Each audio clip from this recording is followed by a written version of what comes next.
Hi, welcome to another Schmoedown top. Well, normally it's top 10, but today we're doing different because Kristen told me she was having trouble with doing a top 10 list of teams, so we decided to do it top 5 teams and top 5 personalities. So I've got a good panel to start off. We've got Kristen. Kristen, how's it going? Well, it's going real well. Sure, blame all of this on me. I very much appreciate that. It's not anyone else's fault. No one else was having problems with teams, especially no one on this panel was having problems with teams. Sure, why not? Just me. Why do you gotta be such a troublesome member, Kristen? My. Tisk, tisk, tisk. And also someone who was having trouble with teams. We've got Matt. Matt, how's it going? Who, me? No. You just, sir. It's not like my 3 favorite teams kind of broke up this season. Not at all.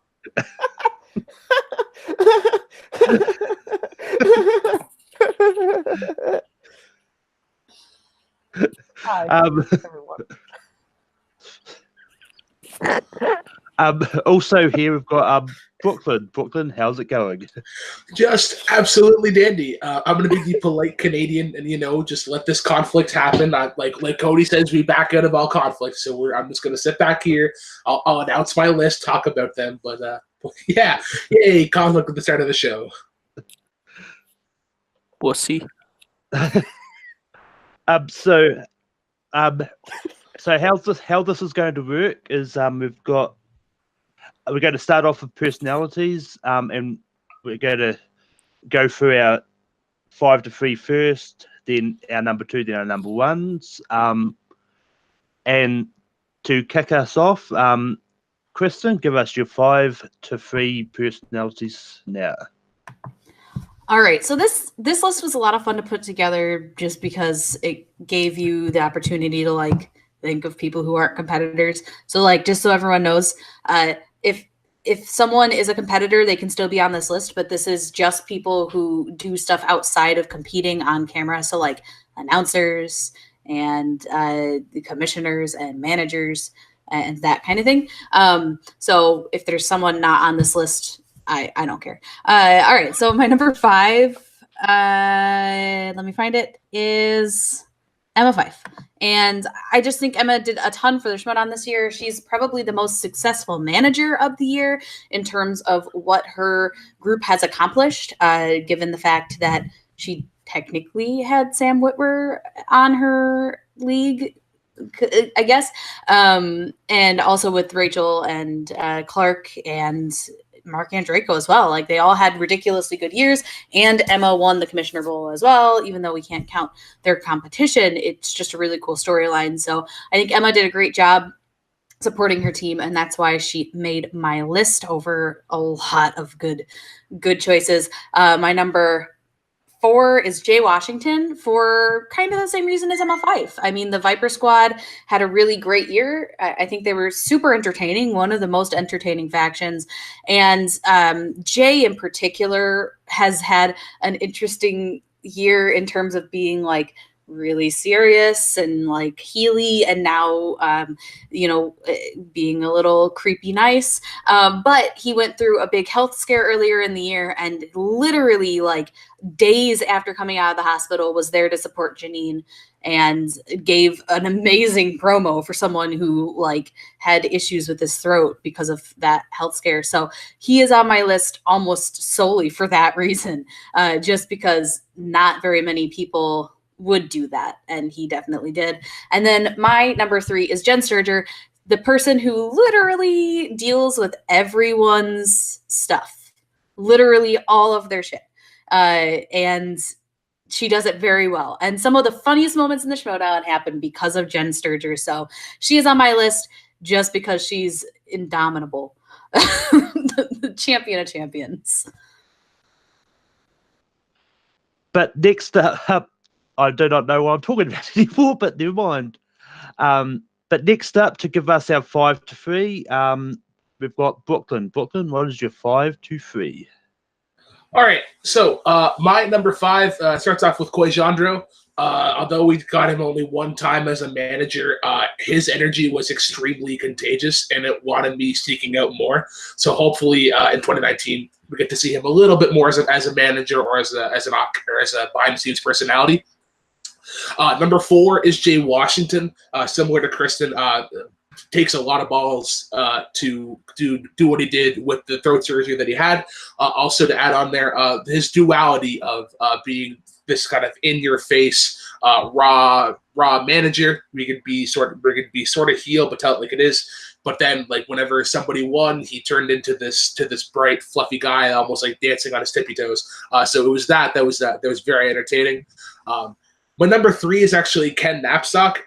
Pretty well the exact same things as Jay Washington, but just dialed up to 11. His self-loathing sort of face work is super entertaining. And then whenever you hear him talk about destiny, fate, the system, those sort of things are almost like keywords of the season, and those are really attributed to him and his promo style. That's definitely some good picks there, Brooklyn. Also.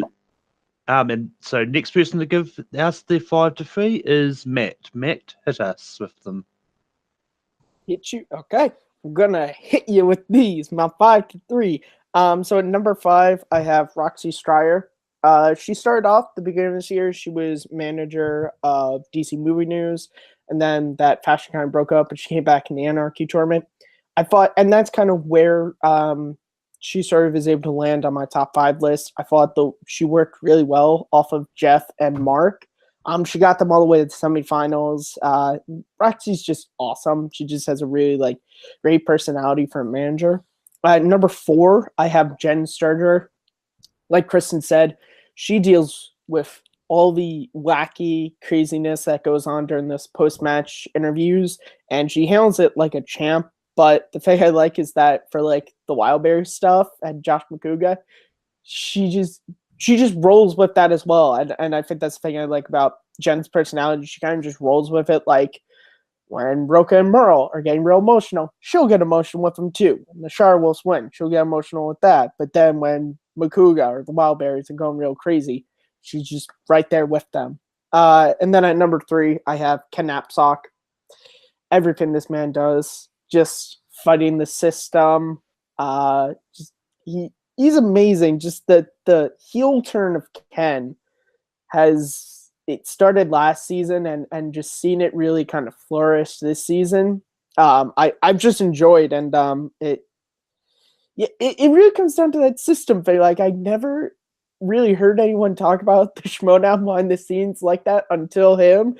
And at certain points, you're kind of like, yeah, Ken, the system is keeping you down. This is BS. And then you're like, wait, what am I? It's movie trivia. What am I talking about? But yeah, so that's my 5 to 3.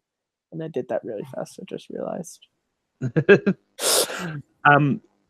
Yeah, and those are some good picks. And coming from out of nowhere to give us his 5 to 3 is Abe. Abe, hit us with your 5 through to 3. Hi, people. Well, I'm going to start with number 5. So the person that I think that has to stand the most out of every single competitor, she has to drink from the Wildberries. She has to get emotional with Roka and Merle. She has to stand Dagnino and Washington and Guy and everybody. Jen, I just think Jen is she's just the greatest interview the Schmoedowns have seen. She just brings a professionalism, if I can say, out of the competitors, and she's great. I just liked. Number 4, I have someone that I thought when I was doing the list that 5 minutes ago it was going to be on my top 1, but after thinking about it, I cannot believe I put it that low, if you can say. It's Tom Dagnino.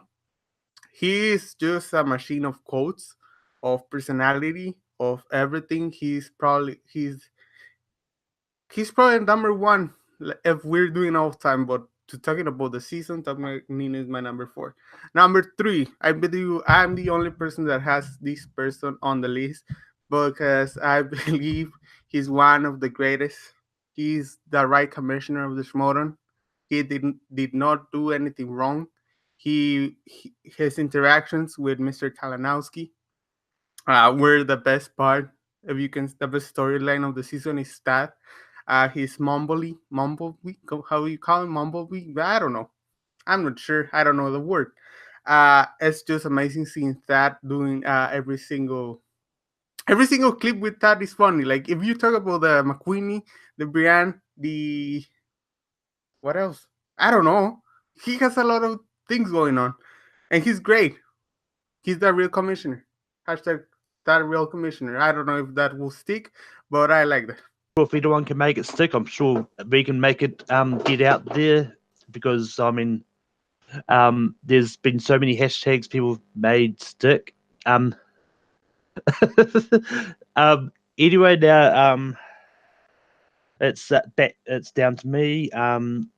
My number 5 is someone who hasn't done a lot outside of competing, but he's, from what he has done, it's been sort of, it is enough to slide him in here, and that's Bibiani. Like his few times that he's been on the desk announcing, he's like, it started a trend of the people wanting more bids at the desk just because of it, and I think because of that, and sort of the way he bounced off the people who was at the desk with, I think he was mostly on the desk with Alice, but his personality just shines there, and I hope we see more bibs at the desk this year.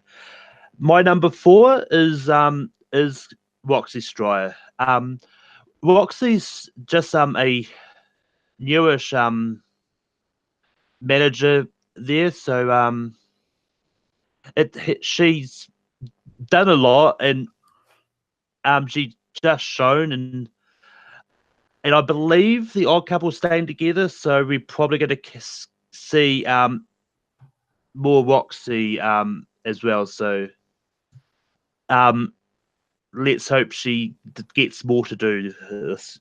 And my number 3 is Emma Fyfe. I mean, Emma is most likely going to be the manager of the year. She's done a lot this year, been managing and being at the distance there, and she just shows that she is good at talking, and she can help her clients sort of get to number 1 contenders matches, and she really is a big help and stuff.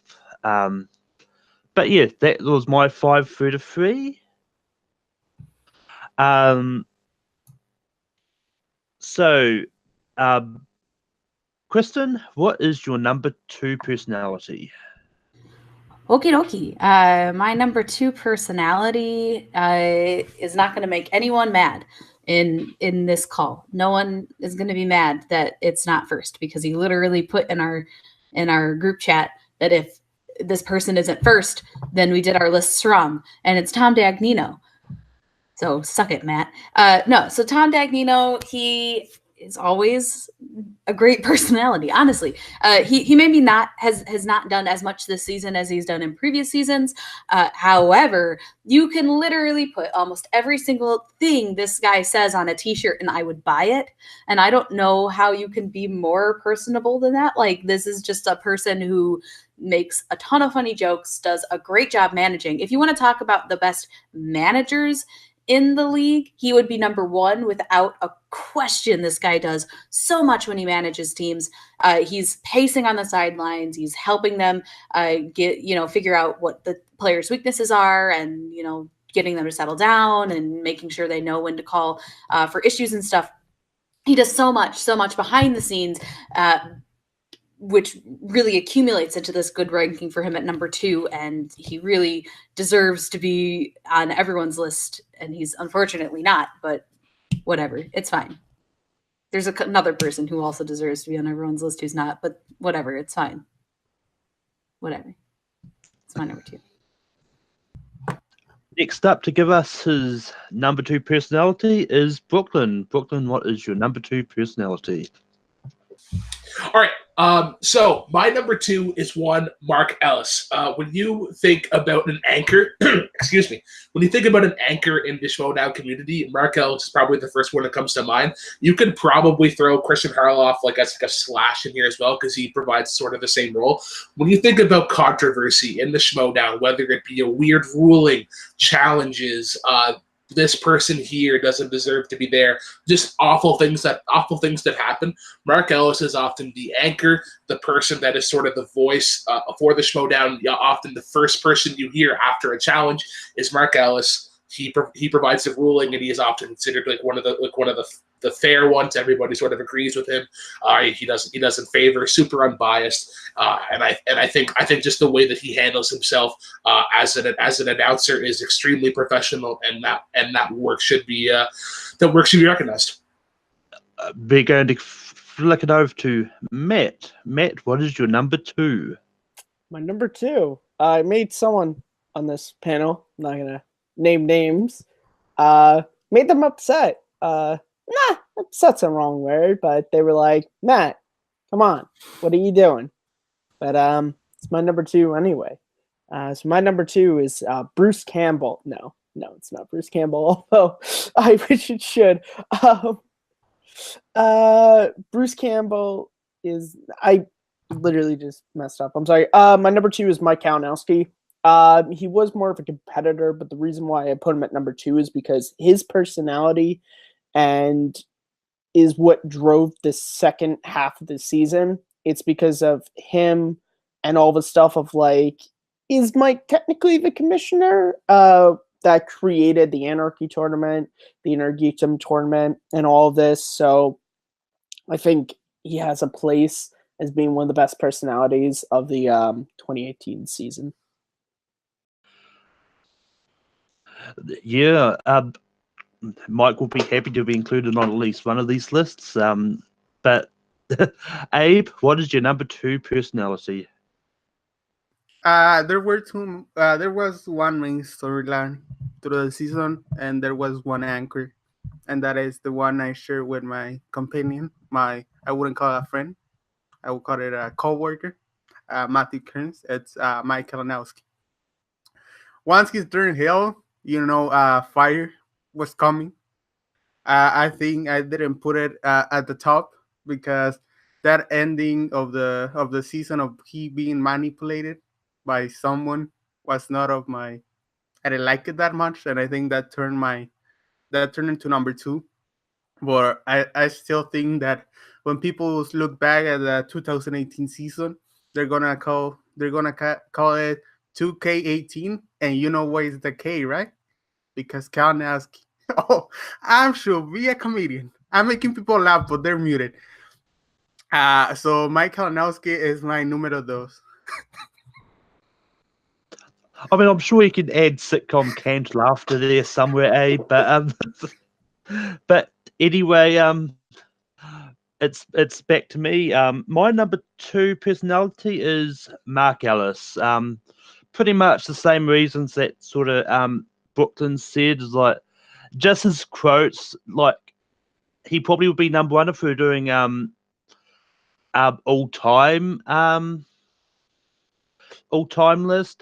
Because I mean, his "Give Me the Throat Boy" lines, it still resonates in my mind from when he did that last year. But he's come up with some other lines this year, and just his reaction, especially from the time when when it would come back and Christian would be so dead-eyed, he turned that into a line like a few times, like as he'll go like, "I'll read the rules while Christian stares dead-eyed into the camera like he always does."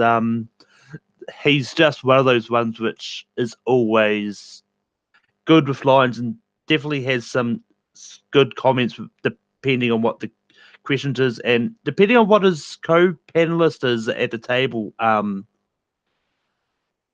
as well. Go to number 1s now, and Kristen, what is your number 1?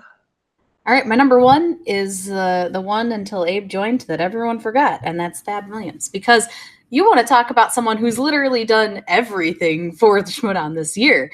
He was the commissioner for almost the entire freaking year. He was involved in probably like half of the cutscenes. He was involved in probably half of the matches. He literally touched every single part of the Schmoedown, if you want to take it from just the storyline, because we all know who the real commissioner was the whole time anyway.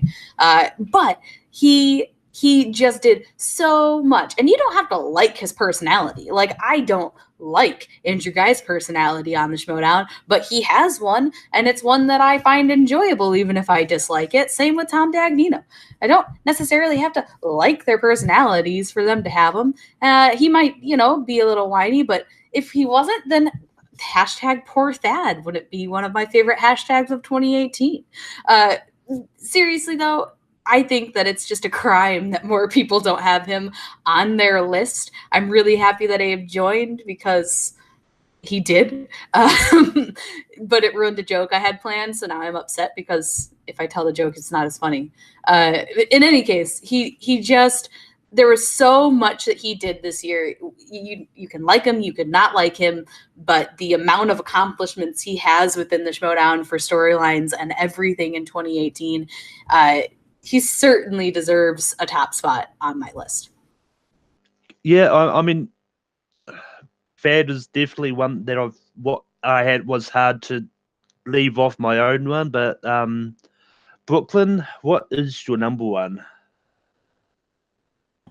So my number one pick is actually one that has been mentioned a multitude of times in the previous slots. That is one Jen Sturger. Like I compared Mark Ellis previously to an anchor, Jen Sturger is a trampoline. Like, is that one-person trampoline, and a multitude of different things are thrown at her, whether it be a Wildberry from the Wildberries, like a super light bright interview, or you get like this anvil thrown at her by the Founding Fathers, super, super emotional, deep, and impactful.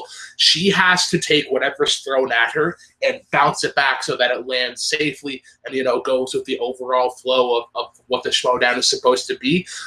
Also, people forget early in the year, hashtag Jen at the Desk was one of the biggest things to come out of the new year. And then we finally got her at the desk at the Free for All 2, and she is probably one of the most professional question askers who was on this year, and I think she lived up to the hype that was Jen at the Desk. And like I said, like previously mentioned by the various panelists, her interviews have been great, and all the greatest moments have really come from her segments. So, yeah, Jen is my number one.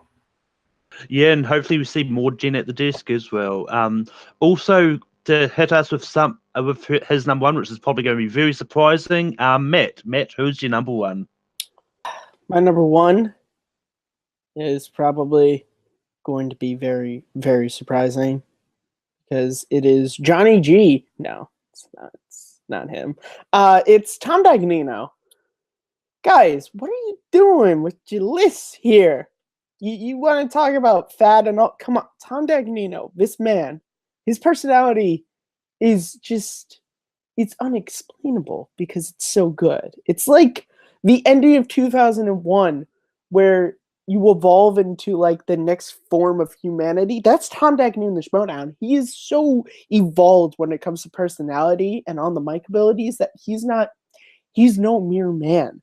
I mean, like Kristen said, anything he said could be a t-shirt and it would be one of the best sellers on TeePublic. A captain is supposed to go down with the ship, but I don't see no effing icebergs. Just there's so many running through my head. Kashmir, also F you. Just he as a manager, he's one of the best because he actually tries to help his competitors, his people. During round 2, he will come up and he will try to help them figure out like which category should they go with this category. He's also I have valuable intel from people like Ben Bateman letting me know that he's on the sideline shit-talking the other competitors. You just don't hear it. Tom Dagnino is just a god in the Schmoedown, and we are all lucky that he is here. You want to talk about not having fat on your list? Why is Tom anything less than number one on all of our lists? That is the question. Poof.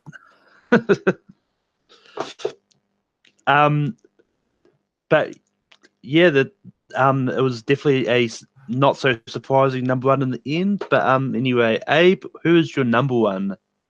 I will happy answer to Matt's question, and it's because this guy is on this season. I don't know if you guys know which guy I'm talking about, but I think by the third time I say guy, you're gonna get it. You're freaking kidding me.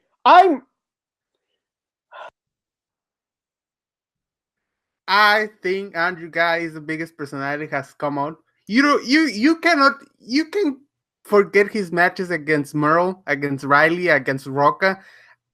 Just the promo at the end of the live event, that's pure personality. He killed a guy and brought him back. Whatever you want to say, he brought Merle back. Did he kill him the first time? I don't know. I'm not a lawyer. I just think he has the right.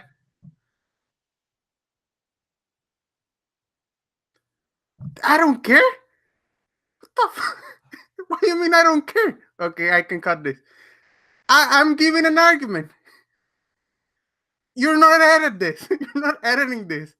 You should have told me, Abe, you cannot put that one, and I would have put him at number 5. I tried. You didn't try. I'm gonna fucking read you the message. I'm gonna assume that she told you the same thing that she told me, which is Andrew didn't do that much outside the ring, so he doesn't count as a personality. I said, what has he done? What he's done? He He killed doesn't Merle have and a brought him role. back. He doesn't have a role outside of being a competitor. That is his only role. He killed 2 horsemen. No, but that's part of the competition. Get Taco Bateman. That's part of the competition. How Taco Bateman is... Abe, I gave the same arguments to her, and then I was like, you know what, Kristen, fine, you're right. I'll change my list. No, because this whole thing was supposed to be outside of the competition. Who has the But best I'm not personality? okay if I don't mention the But competition. you cannot talk at all about anything he has done, beating any horseman, any of that. That is not included. It has to be only cutscenes. Only cutscenes. You talking about Chip's lunch? And Shut up, cutscenes that are Brooklyn. not part of his The adults are matches. talking. So him tackling Ben, sure, he wasn't in that match. But if he was in a match and it's a cutscene a part of a match, it does not count. How's that even... Because it was part of his match. Like a He cut... was a competitor in that match. So as a competitor, that is his cutscene. If he's in it outside of his match, he is no longer a competitor in that match. So the Kalinowski scene after DC Movie News lost, you cannot count that because it's a... Because he was the competitor in the match. That doesn't make sense. We said non-competitors. If they're a competitor in a match, they don't count.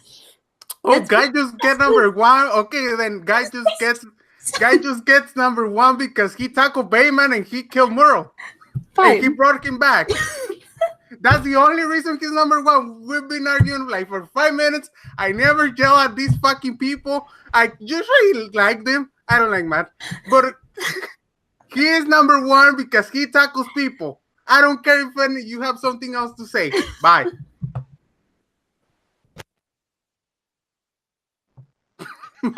Just set now. This is... Brooklyn, you can talk. I was just breaking your balls. That was fun. I wish Abe's I had not gonna cut popcorn. any of that.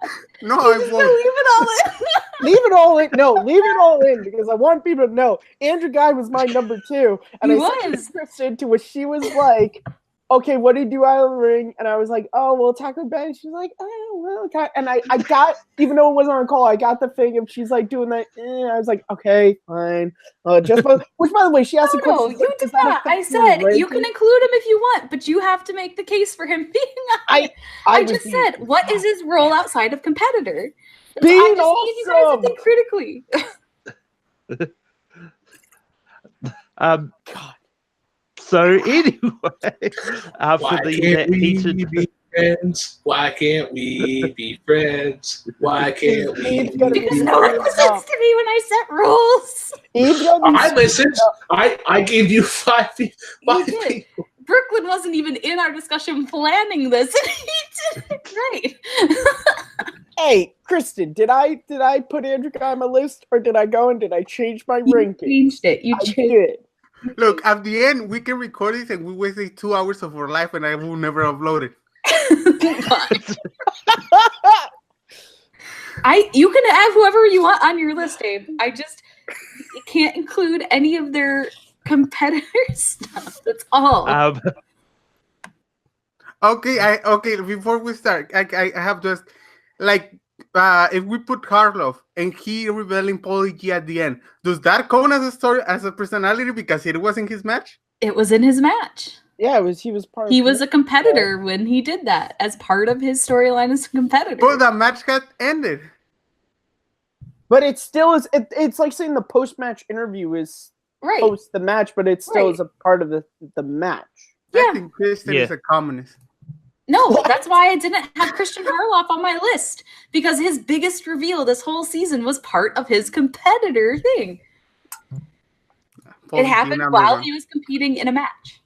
Okay, then And same reason why John Rocco wasn't on my list, because he literally. I mean, you can have Andrew Guy as your number one. Not much he did outside. You just have to defend it.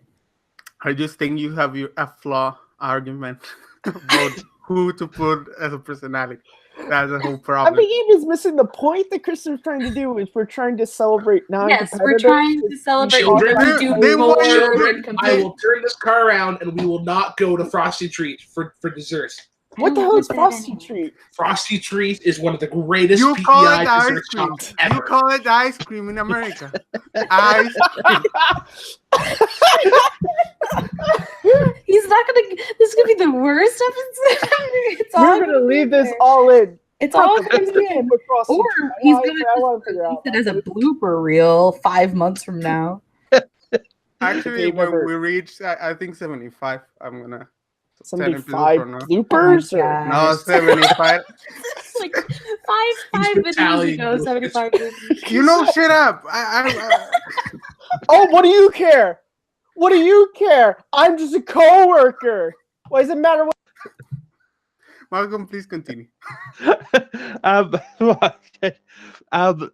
after that heated debate over Andrew Guy, it's back to me for my number one, and my number one is going to shock a lot of people, namely a certain Matthew Kearns, but my number one is Jen Sturger. I'm always happy with, like, I always get excited waiting for the post-match interviews to see sort of how Jen reacts to the crazy things that happen. Like, she shows that her professionalism when it comes to interviews, and like if you see any match with her in the Wildberries, you can tell she's tried very hard not to crack up laughing, and especially when Josh makes her say Wildberries in that one interview, is like you can tell she really doesn't want to do it, but she does it anyway because she's there. But her reactions aren't always vocal. Like her facial reactions when someone says something, it says it all. So yeah. But with that, that is everyone's top 5 personalities. Does anyone have any honorable mentions that they want to bring up? Not Andrew Guy. Oh my God. If you mention that guy's name again, we're gonna stop this and continue tomorrow. I had honorable mentions. I was just gonna say Cody. He was a part of a lot of Lon's cutscenes. Very funny. Perry, she did some interviews. Not enough to get on the top 5. That's kind of it. I want to mention Emma 5 because she was a great manager. Yeah, she was. But I want to mention Jay Washington because he was a great manager. He was. I want to mention Brienne because she was not a great manager. I was going to mention Brienne. She was not a great manager, but he did a lot for the players, and I respect that. What the hell? Oh, I'm sorry. She.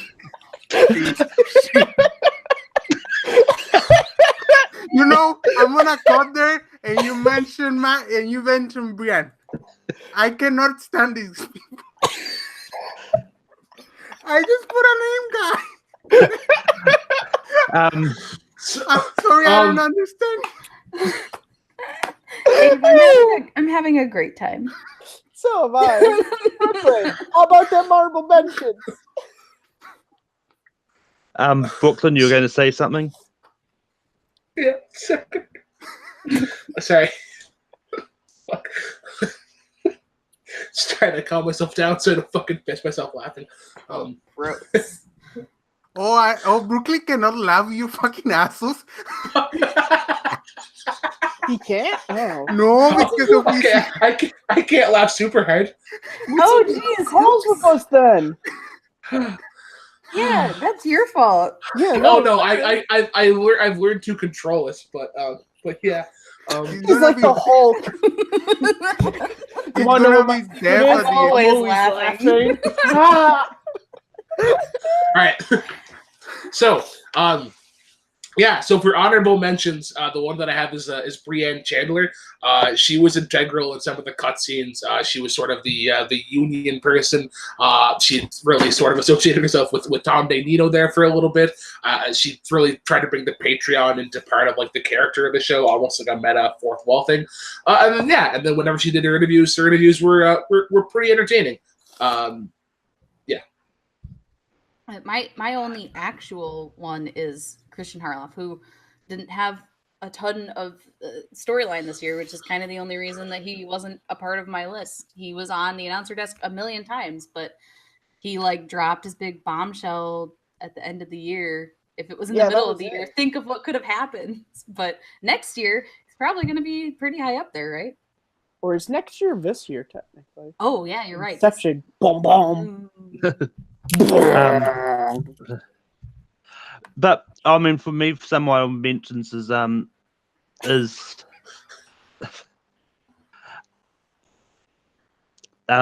but for me, my honorable mention that I've got is Tom DeNito's an honorable mention. For me, if it was all-time personalities, he probably would have gone up for there. This year just didn't really do it for me. It's just but yeah. I've also had Markia McCarthy as an honorable mention. Her short time as a manager, she really went into her stride, and she really hyped up. I can't remember what team she was managing. Take the cannoli. Yeah. I thought Abe would have remembered that, but like she just really hit her stride doing that. But with that, we've got a combined list that Kristen compiled, and it doesn't, it does include to break up a tie. It also includes the list that John Smith came up with. But before I do the combined list, I'm going to throw it over to Kristen. Kristen, what was John's top five list? Oh, he didn't have a top 5 list. He literally just ranked our tie. So Okay. We all know what his number one is, and that's because Tom. my Burbank His number father one is Tom. department. Sorry, guys. We were keeping it low at the beginning. I know I exploded, but can we just keep it low? No. Like the last 2 episodes were good. You're right. I'm sorry We about were keeping fine. low. We all know what We're gonna leave Brooklyn deaf if he laughs. Just think about that. He joined the to call. He welcome knows to what can Schmoedown happen on Cafe. calls I with am us. Brooklyn Vail. That's on We him. have our panel today, Matthew Kearns from I'm just excited to talk about the Schmoedown. You know, guys, it's Kristen. You have an interesting story. You once went to a garden to pick flowers. Yes. what's sunflowers. I think. Flowers. Beautiful, wonderful. My last name is Flowers. We're now going to go to the airwaves. We have one Abraham Flores. Abraham, you have problems with leaves in your gutter. That's a shame, man. That's just Actually, my mom caught the entire tree outside of my house, and now it's like bald. You can call it like that. Oh man, This that's was supposed to be a quick I'm sorry to episode. hear that, man. If I could go an octave higher, I would be a lot sadder. But Oh my gotta keep the gosh. tone, the monotone. Haha, that's a joke for all our listeners. Right. Right. Anyway, our combined list that we've got is at number 5, Mark Ellis. At number 4, we've got Fad Williams. And at number Yay! 3, we've got and at number 3, we've got Mike Kalinowski. Woo! At number 2, we've got Tom Dagnino. And at our combined number 1 personality is Gene Sturger. Woo! I have the mic. Now, it's time for us to all compose ourselves and calm down. And then we can go into doing teams. And I'm going to kick it off to Kristen. What is your 5-3 teams? We're not going to fight at all during teams because no one cares about teams at all. Okay, so my number 5 is one that no one else included, probably because this list was impossible given the fact that hardly anyone played any team matches because of corruption. But top 10, because, they had that amazing match against Top That, where it was the first time in history where both people won all of their round 1 points, and then they were perfect after that. And they had a pretty decent run this year. And if they had been able to play the whole year, who knows what would have happened? Maybe Matt Nost wouldn't have quit and made me sad. So yeah, there's that. My number 4, because Matt Nost, is Cinemaniacs, because Matt Nost. Just probably the funniest team that the Schmoedown has ever had. I really enjoyed watching them because they were the real odd couple. You can say what you want about the actual odd couple team, but it was like mixing water and vinegar. It just didn't mix, and it was perfect, and I loved it.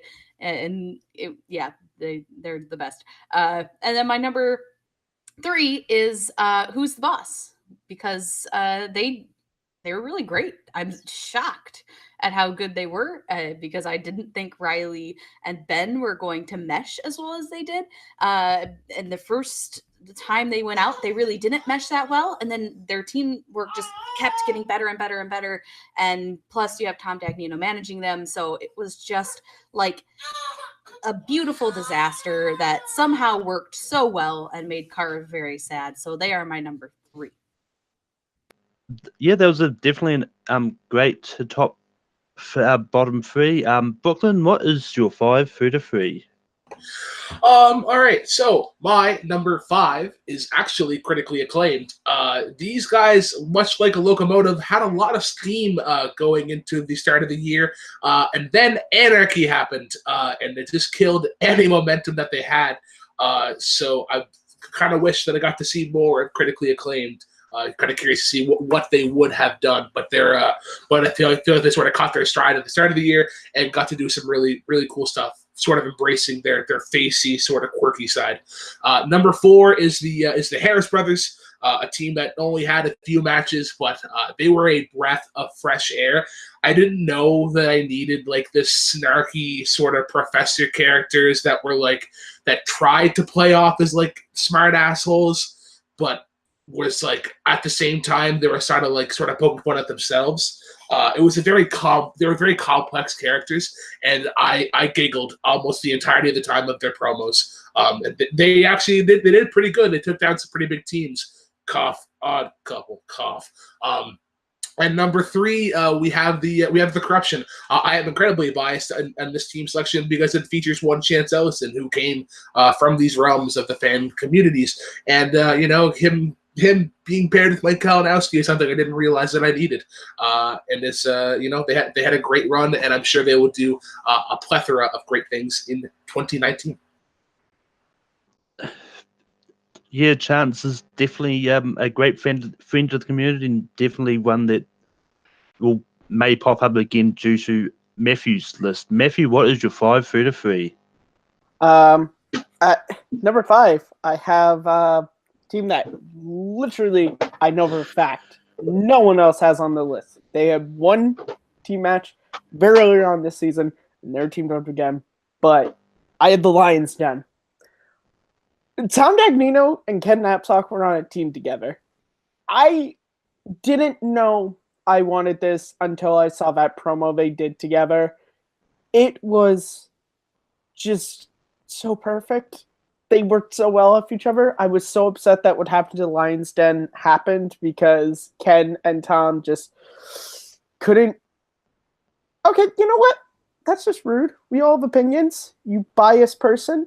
Yeah, I'm biased too because Tom and Ken were on a team together. Number 4, I have Team Action.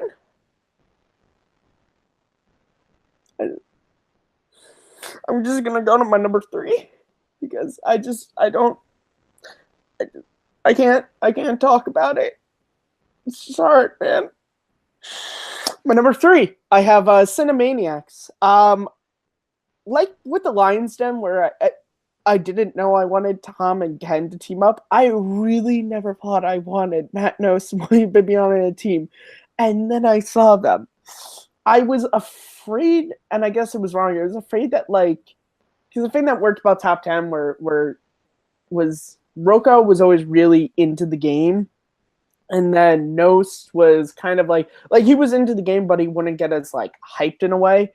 And I guess I was afraid that because Bibiani is so big with the entrances that Matt would have to join along with that. But the fact that he didn't, he just would refuse to just not come dressed up. I love that in their last match against Who's the Boss, Emma and Bibbs are dressed in their big outfits. Matt just comes in literally a white shirt and jeans, and that's it. He doesn't even try to help with them, and I loved it. They were so good together, and I'm upset that Nost isn't competing anymore because I would have been interested, even though Critical Acclaim probably is getting back together. I would have been interested to see if Cinemaniacs stuck together. So that's my 5-3. I can't believe I forgot about Cinemaniacs, but it's what happens with these lists, apparently. But yeah, now we've got Abe with his 5-3. So I probably look different in the video because I had to reshoot this because there were way too many noise in my camera. But here's my number 5, people. Number 5, critically acclaimed. I know they're playing a number 1 contender match coming this season, and they deserve it. They play amazing 2 matches, 2 TKOs, once against Superhero News and the other one against one of my favorite teams. I don't know if they will continue, but Modok. Critically acclaimed proof why they're there, and individually they performed greatly this season. Well, wouldn't he just play a really great free-for-all, and Bibiani had an amazing year, but as a team they performed great, and I thought the Sharewolves and World's Finest were at the top, got the number 1 contender match to go against above the line at the time. But I thought Critical Acclaim was a better team of a 2-0 record at the middle of the year. So that's my number 5. Number 4, Harris Brothers. Why? Because Jonathan Harris and Long Harris they played 3 matches, lost 1, lost 1, but I don't remember what I want to say. They are great characters, they're amazing performance, and they're my number 5. Number 4, Who's the Boss? I don't have to add it now because Matt is probably going to say it later. But yeah, there was an interesting 5-3, Abe. Now it's it's up to me. My number 5 of what is critically acclaimed. Critically acclaimed. They only had a short run at the start of the year, but I'm pretty sure a certain Chris Clark would be disappointed if we didn't bring up them because they still did well in those matches, and their chemistry is really hard to beat, and it's good that they're coming back. Because I believe they've got a number of contenders match at the start of this season, so it's going to be interesting to see what happens there. My number 4, I've got his Who's the Boss. Who's the Boss? They went a long way through the tour. They went a long way through the tournament. And it's just incredible. And I know some people are going to be surprised that I've only got them number 4, but once I reveal my top 3, it will all make sense. Because yes, my number 3 is the Patriots. They ended their run at the start of the year, and I think their run at the start of the year is still impressive enough to be just that slightly higher than Who's the Boss. I mean, because Who's the Boss haven't been champions yet. Patriots were champions, so and this is the last time we can put Patriots on the list because they are now no longer. Anyway, we're on to number 2s. Kristen, what is your number 2? My number 2 is Above the Line, which I'm surprised wasn't on more people's lists. We'll get there. It's spoilers to the rest of the show. Sorry.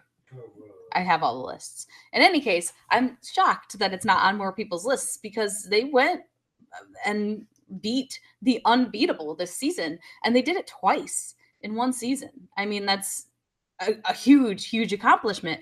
And I think that because it happened so early in the season, people are forgetting about that maybe, or not holding it as high because they retired after they defended it the one time. But like the Patriots went forever without losing a match. They went so long without losing a match. They went up against the top tier players in the tournament every single year and won every single time. Like they won so many matches against so many good teams. And then Above the Line comes in, loses to him one time, wins and then wins again. And the second win they had was just amazing in that Ironman match. The first win they had was also amazing. I mean, just really, I think that we're just forgetting about how good those 2 matches were just because of when they were placed in the year. In any case, I think that they definitely deserve to be high up on the list for that reason alone. They beat the unbeatable. Seriously, what else do you need to say? Above the Line, a great team. They may show up on my list as well, but I'm not going to reveal that until it gets back to me. Brooklyn, what is your number 2 team? So my number 2 is the Shire Wolves. That is Clark Wolf and Rachel Cushing. The team throughout the entire of the year. There's a lot of anticipation and speculation as to who Rachel Cushing's teammate could have been. A lot of people thought it was Clark Wolf. They were right that it was Clark Wolf. It lived up to the hype, and just the chemistry similar to what the Patriots had. I think that they just adapt and evolve and they get better and better in each match. I mean, obviously, with Emma Fife as their manager, they don't have to worry about promos and shit talking. They can literally just go in, win, and then leave. So, and you know what? They've been pretty gosh darn successful. Yeah, the Shires have definitely been great. Anyway, Matt, what is your number 2 team? My number 2 team is as well the Shire Wolves. You took 2 of my top 5 singles competitors. You put them on a team together. They won the belts. How could they be anything less than top 2? They probably would be number 1 if it was not for another team that formed. They just played off each other really well. Like it was one of those things that you get when like you have like dream teams and all-star teams where it's like you take Michael Jordan and you put him on a team with Sky Pippen or something. It's like you hope that they work out really well together, but you're not really sure. Here it did work out, and they were fantastic together. Brooklyn already said a lot of the good stuff about them. So yeah, number 2 for me is the Shire Wolves. Now I'm going to throw it over to Abe for his number 2. So my number 2 is one that hurts to put them this low, but it's hard to compare them to one amazing team. Number 1, I think most of us have. But number 4 is, I'm just gonna describe them with Por el camino del desierto, el viento me despeina, sube el aroma de colita, luna de nadie. Y a lo lejos una luz de centena, la idea de mí estar, quedar por la noche. You know who I'm talking about. I'm talking about they won the belt. They defended the belt. I think they would have the belt if they were still playing. I don't know, maybe the Sharpwolves took it. But they just played amazing this year. They won 3. They did not lose. Well, they didn't play any more matches, but I think they have it well deserved. So yeah, I'm surprised they've had above the line at number 2. I guess he'll shock us with his number 1 then. But my number 2 is the Shire Wolves. But yeah, because the Shire Wolves are great. I mean, they definitely had a good run when they defeated the Lions at the start of the year, and getting lots of wins and sort of building themselves up to become the champions.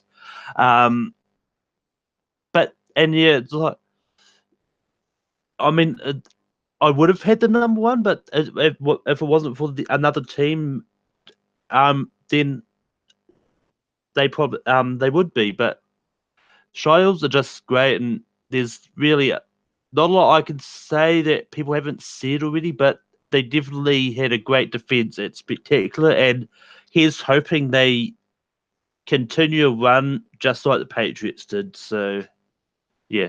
And anyway, we're down to our number 1s. Kristen, hit me with your number 1. The only correct choice, and I know that there's like 4 other people on this panel besides myself, but there is only one correct choice. There can only be one number 1, and it is the Shire Wolves. And I don't care what the other 4 people have to say, because I'm the only one that matters. It's my show. It's the Shire Wolves. Sorry. No, I care what you guys say, but you're all wrong. It's the Shire Wolves, because it's Shire Wolves. I mean, this is the Shire Wolves. That's it. That's all. They're just the best. Sorry. Right. Brooklyn, what is your number 1 team? I mean, I haven't heard this team mentioned yet in anybody's top 5, so I assume you were all are intelligent, educated people, and I'll have them at your number 1s like they're supposed to be. It's the Odd Couple. No, it's a no-brainer. No ifs, ands, or buts. This is root beer and bacon coming together. 2 things from separate aspects of the trivia Schmoedown world coming together and going in harmoniously and doing some great things. I think if these guys just had more time to marinate and age, that they would have been a greater team. But these are 2 strong singles competitors. Mark Andreyko, as mentioned previously, had an incredible run this year. Jeff Snyder, not so much, but the work that he has done in teams, that what he was able to do and apply that with Mark Andreyko, they're able to take down big teams like the Paddington 2. Some people say that they were like one of the front runners to win the whole Anarchy tournament. But yeah, I hope you're all intelligent, educated people and have them at their number 1 position as well, like they're supposed to be. Thanks for that and your standard food metaphors there, Brooklyn. Hitting us with his number 1 is Matthew Kearns. Matthew, who's your number 1 team? There are things that happen in the history of the earth that you never expect would happen. Just so many things. The dinosaurs never expected that a meteor would strike the planet and they would all go extinct. Heidi Klum never expected that she would probably get as successful as she did. There's another thing I could say, but that just makes me feel sad about the current state of things. I never expected that Mark Riley, Ben Bateman, and Tom Dagnino would form Who's the Boss? I mean, come on, guys. They are the GOATs of the Schmoedown in their own respective ways. In their own, they're just amazing. And they were amazing as a team. And they came this close to being team champs.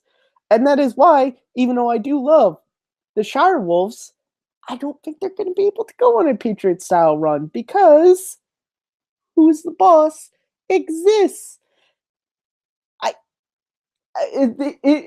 For me, after things happened, I don't want to speak about, go back to my number 4. I'm so happy that they're sticking together. I really think Mark and Ben they have a chance to make a run at that belt again and hold it. They just really work off each other really well, and Tom is he's the perfect manager for the two of them. And you know what? If Who's the Boss did offer me marriage, I probably would take it. But that's mostly because I'm single and just sad. That was definitely a surprising number 1 pick for Matthew, and a faction with Who's the Boss and Andrew Guy and his new team partner will be a very great thing. Oh wait, that's not happening.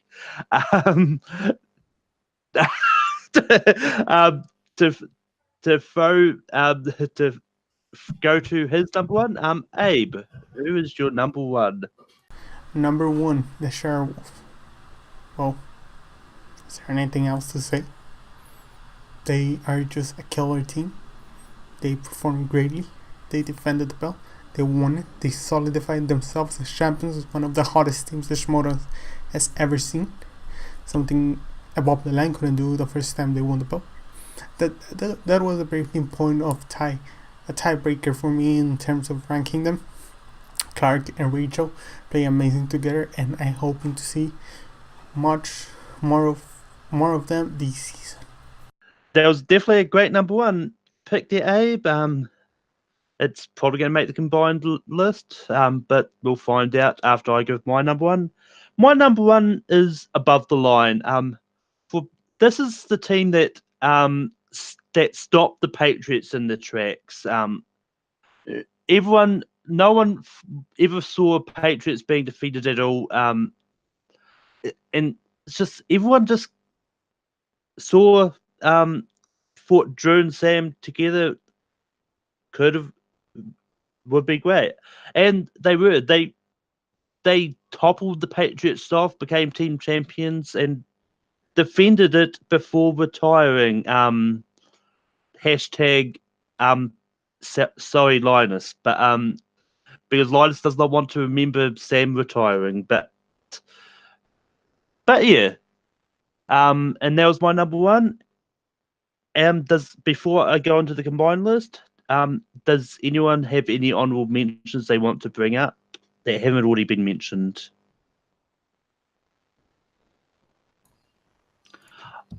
Take the cannoli. I have 2, both Anarchy debuts that I think would do well in the future. Wait, I Know This and War Machine. The Paddington 2. My name is Matt. My name is Jeff. But yeah, with Anarchy, lots of teams came out that we don't know who's staying together yet. I think we know that the Harris brothers are staying together. We know the Odd Couple are staying together. We know Critically Acclaimed are coming back. So those are the ones that I think have been announced in matches so far. But the combined list is at number 5, the Odd Couple are there. At number 4, Cinemaniacs.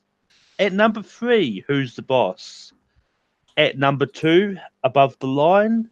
And number 1 is the Shirewolves. That definitely was a great combined list. I mean, the top 3 is pretty much a given for how many times they popped up on the lists, and the other bottom 2 are just there. But anyway, we go on to plugs. You can find me on Instagram and Twitter at TheRealBK10, the number, not the word. You can also find me right here at Take 3 Productions, running not 1 but 2 shows: Jukebox Trivia, Music Trivia, Debate, and Countdowns. Be sure to check out the new season that is starting in the beginning of February. And Thursdays, Late Night Take 3, a topical pop culture podcast show, which is turning on January 31st, our Super Bowl episode with a potential guest in the lineup. So we are not going to announce anything until everything is set in stone. Also, Multiplex, me and Cody run Nerdgasm on Saturdays. That is a Inner Geekdom debate league. We should check out the 16-man tournament that will be dropping in the near future. Kristen, where can people find you online? all the normal places that I say every single time I do a video. No, I'll say them again because why the heck not? You can find me at Smith_K10, the number not the word, on Twitter, Instagram, and Stardust, even though I don't post anything on Stardust. You can also find me right here on Take 3, hosting the Reactor Summit, which when we get back to normal scheduled programming, we'll, do it like normal with a panel, and we'll talk about the matches and storylines and all the good stuff.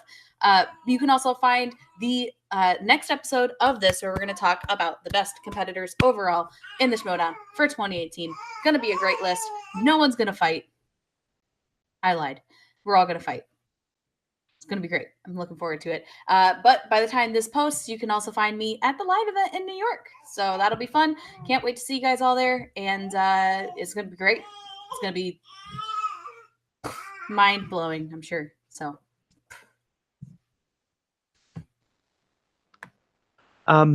Matt, where can people find you online? You guys, as always, can find me at Kearns_Matthew on Twitter, MattMovies6 on YouTube, and right here hosting Rhyme and Reason with my co-host Sandy Robinson. We return to doing episodes in February, talking about all the important things that you didn't know were important. You can also find me hosting Second Look, my show where I talk about a film that I think it's underappreciated and people should give it a rewatch. I'll be returning with episodes in February as well. First episode is going to be on Batman Forever. You can also find me on Late Night with Take 3. I'm there pretty much all week. All the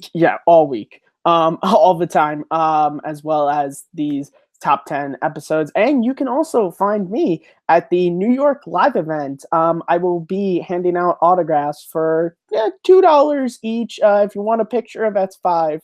Sorry, I'm young Han Solo. I'm the true young Han Solo. So, yeah, it's okay. Just cash only and no refunds. Abe, where can people find you online?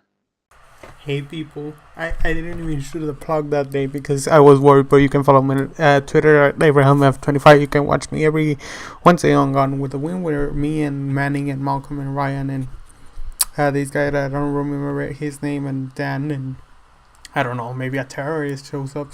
Not just kidding, I was just kidding. Gone with the Wind that goes up every Wednesday. I hope nobody sees this because that comment was kind of bad. And you can find me not at the New York live event, sadly, because I'm all the way in New Zealand and no one's invented travel by map buttons yet. But you can find me on Rankum every Sunday night. I don't know what the topic is yet because this isn't dropping the same week that we're recording it. But I've also got a new show in the works. I don't have a title for it yet, but I will probably have more information closer to the time. You can also find me competing in trivia on Full Metal and Multiplex. And you can also find me on Twitter, Letterboxd, and Stardust at Malcor. And until next time, take care.